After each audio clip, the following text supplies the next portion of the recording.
Hey folks, this is Kelani. Welcome back to the Tomb of Sargeras raid guide for normal and heroic. Let's finish this up with Kil'jaeden. This is a 3-phase fight which has an intermission between each phase, but you'll stay on the same platform for the entire fight. If you ever fall off or get knocked off the side, you will die instantly.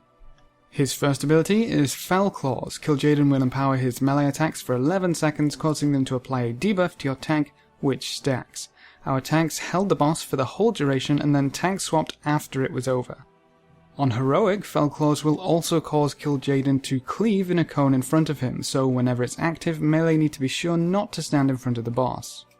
The next ability is Rupturing Singularity. A purple orb will spawn in one of the 4 corners of the room or right in the center, and begin to slowly fall towards the ground. When it touches the ground, it will explode, killing anyone standing right underneath it, and knocking everyone else back. You need to stand close to the orb so you don't get thrown off the edge, but make sure you're not close enough to get killed. The most important ability in this phase is Armageddon.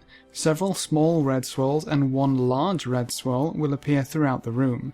After a short delay, each swirl will be bombarded by a meteor. If any of these meteors are not soaked, your entire raid will take a large amount of damage and get a debuff which deals a huge amount of damage over time. Chances are you'll die if this happens, so every single meteor needs to be soaked every single time Armageddon is cast. The large meteor will do way more damage than the others, so players with immunities should soak those, or have your tank do it if they have large cooldowns available.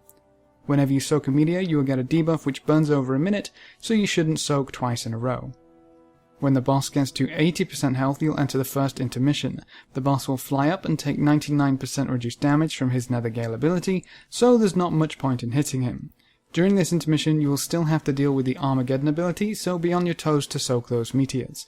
There's also 2 new abilities, Focused DREADFLAME and Bursting DREADFLAME. Focused DREADFLAME targets a random player and after a few seconds fires a huge beam towards them. This damage needs to be split, but when you get hit you also explode for damage in a small AoE around you, so you need to be spread out along the line of the beam. You can soak behind the player who is targeted and you only need about half your raid. Bursting DREADFLAME will target a few random players who will have a huge red circle around them. After a short delay, they will explode, dealing damage within that circle. You want these players to spread out as much as possible so they don't overlap too much, and everyone else should only ever get hit by one of the explosions. There are times when you'll get Armageddon with the Focused DREADFLAME, so make sure anyone not soaking Armageddon is lined up nicely to take the beam, and you will get Armageddon along with Bursting DREADFLAME, so make sure the Bursting DREADFLAMEs are spread out as much as possible. On heroic mode, you will also have to deal with the Rupturing Singularities during the intermission. When the boss comes back down, phase 2 will start. You will still have to deal with Fell Claws, Armageddon, Focused DREADFLAME, Bursting DREADFLAME, and Rupturing Singularities. And there's one new ability thrown into the mix, Shadow Reflection Erupting. This will apply a debuff to 3 raid members and make them huge. After a few seconds they will spawn a shadow reflection of themselves, which will chain cast Erupting DREADFLAME. The easiest way to deal with these adds is to have all 3 players stack right on top of the boss, so when the debuff expires you have 3 nicely stacked adds. Everyone should nuke them down as quickly as possible, because every cast they get off increases the damage of the next one.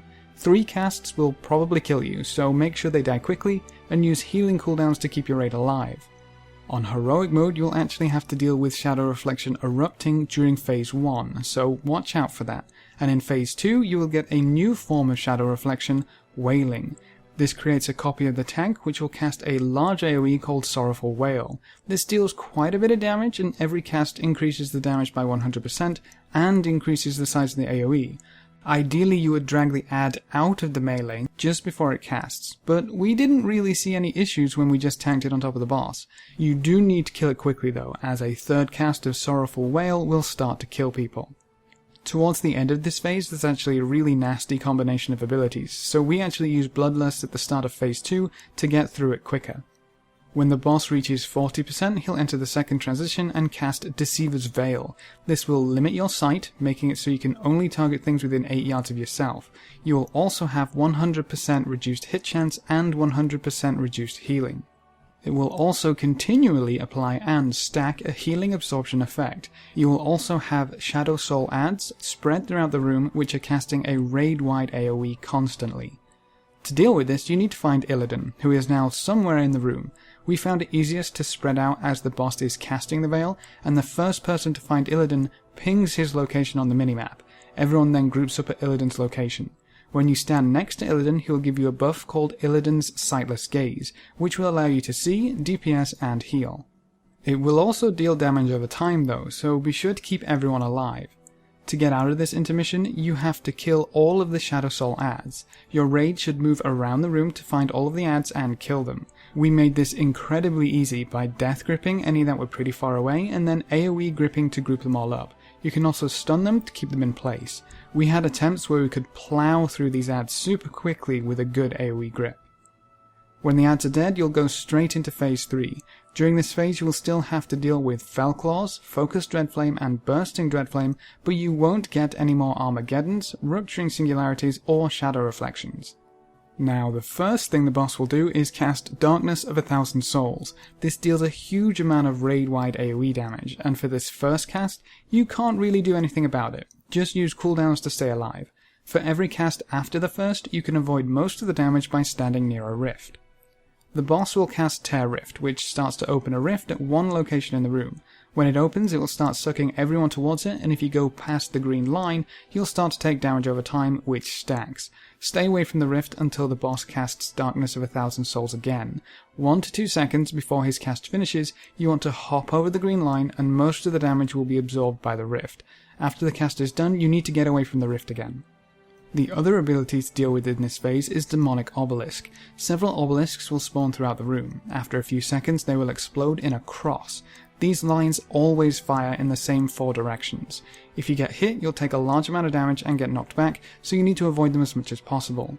More obelisks will appear each time it's cast, so you will eventually run out of room, making this sort of a soft enrage.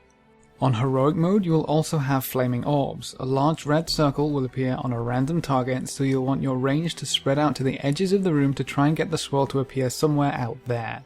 The swirl will last a few seconds and then spawn a Flaming Orb. One person needs to stand next to the swirl, so when the orb spawns it will fixate on them. The goal is to kite the orb to the active rift. If the orb hits anyone, it will explode, so everyone but the fixated target needs to get out of the way, and when the targeted player gets close to the rift, they can let it hit them. When it explodes, it leaves a fire patch on the floor. The fire patch is smaller the longer the orb is kited, but the most important thing is to place the patch near a rift. The rift will suck up the fire, removing it from the area. Make sure the Armageddons are being soaked properly for the first few phases, stand in the rift for the Darkness of 1,000 Souls, and don't get hit by obelisks, and you will kill it in no time. So that's all you should need to take down Kil'jaeden on Normal and Heroic, and that completes our Tomb of Sargeras raid guide for Normal and Heroic. Be sure to stay tuned as we progress through Mythic, and we can do all of this again. If you have any questions or queries, please leave them in the comment section below and I'll get back to you as soon as possible, or hop on over to Discord. We have a server at discord.gg/Kelani, great place to come ask questions or just hang out. Remember to leave a like just below the video before you leave, and if you want to see more, make sure to subscribe. But apart from that, thanks for watching folks, good luck and have fun, and as always I will see you next time.